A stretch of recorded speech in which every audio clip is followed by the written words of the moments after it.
What does conflict resolution look like to you? Do you know how to conflict resolute, or do you just escalate it to a level where it's so goddamn chaotic? It's at nuclear at that level. Do you know how to conflict resolute?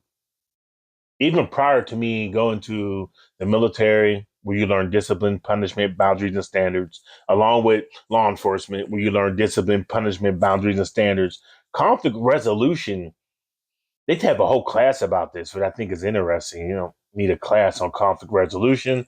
I digress. Once a person reaches the point where they don't no longer want to conflict resolute, you back away and you keep it pushing.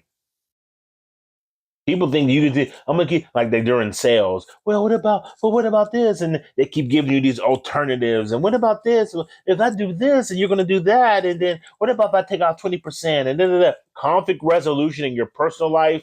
This is what it looks like. Hey, I don't eat salmon. I don't like salmon. I had salmon most of my life. That double salmon in the can and disgusting.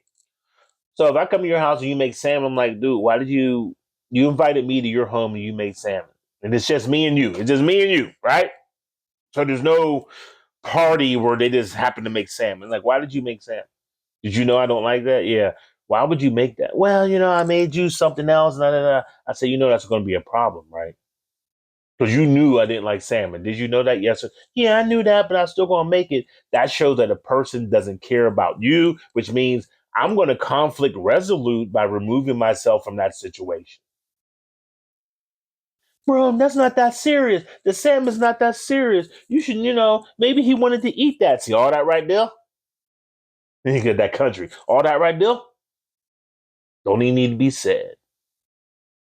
Because it was different where you came to my house and I know your child's allergic to peanut butter, and I made peanut butter cookies, peanut butter crackers, and you're like, my child's allergic to peanut butter, but like, well, yeah, but I made them this other stuff over here. You would be like, you would think that's inconsiderate. You would think that's mean. Now I use it on an adult level and I say, well, it's not that serious. Okay, I'm going to show you how serious it is. I'm out.